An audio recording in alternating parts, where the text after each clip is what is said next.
China has sent out its message after opposition party Kuomintang won big in Taiwan's local polls. Beijing said that the ruling Democratic Progressive Party loss showed that the public is standing for peace and stability in the island. China's Taiwan Affairs Office further stated that they will continue to work with Taiwan's people to promote peaceful relations and firmly oppose Taiwan independence and foreign interference. This comes as President Tsai quit as the Democratic Progressive Party chief after local elections loss. The Taiwanese leader was dejected after the loss, saying that the election results were not as expected. Here now is a report.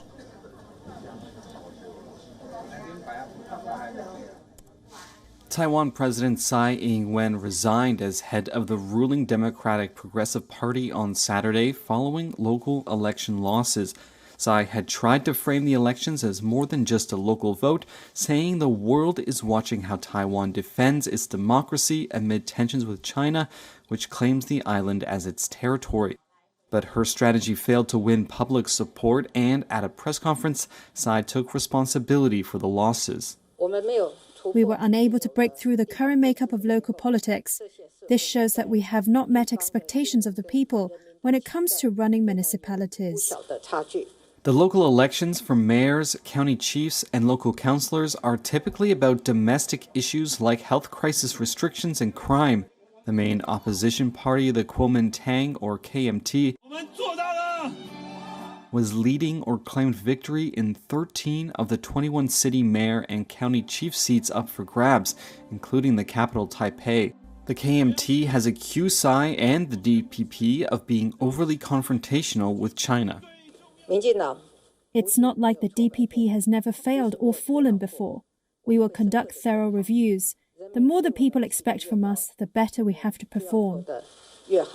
Focus will now turn to the 2024 presidential and parliament election, which Tsai and the DPP won by a landslide in 2020 on a pledge to stand up to China and defend Taiwan's freedoms.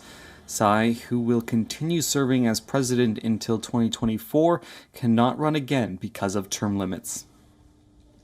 Now, apart from local issues, the people of Taiwan voted against the reducing voting age from 20 to 18. The referendum was held alongside the polls. China has for long expressed its opposition to the referendum. Beijing in the past has accused Tsai Ing-wen's party of using the referendum to launch a constitutional process aimed at Taiwan's independence.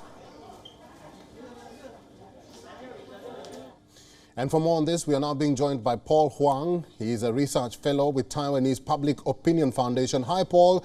Commenting on the ruling DPP party's electoral defeat, Beijing has said that the local polls show that the public is standing for peace and stability on the island.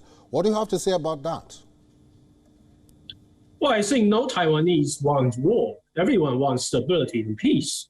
But they think that the ruling Democratic Progressive Party lost big in this local election because their local candidates were handpicked by President Tsai, and they were just not attractive enough to the voters. So they were overwhelmingly rejected at the poll. And that's not a message to Beijing said, we want you politically, we want to surrender. That's totally not a message. The message is the DPP, the ruling party, screw up. They were not competent at domestic governance. And that's the reason that the voters voted for the KMT, the Kuomintang. Paul, this poll was fought on domestic issues like crime and even inflation. But the 2024 presidential polls will be completely opposite or different. Do you think Taiwan's China approach will be changed if KMT or Kuomintang bags that election as well? Well, the Kuomintang, the KMT's policy to China is cross-strait approach. If you look at the fundamentals, they're really not that different from the President Tsai's current approach, except that the KMT, they adopt a softer, milder language and posture. But in substance, the KMT, the Kuomintang, if they win the presidential and the parliament election in 2024, they still represent the Taiwanese people.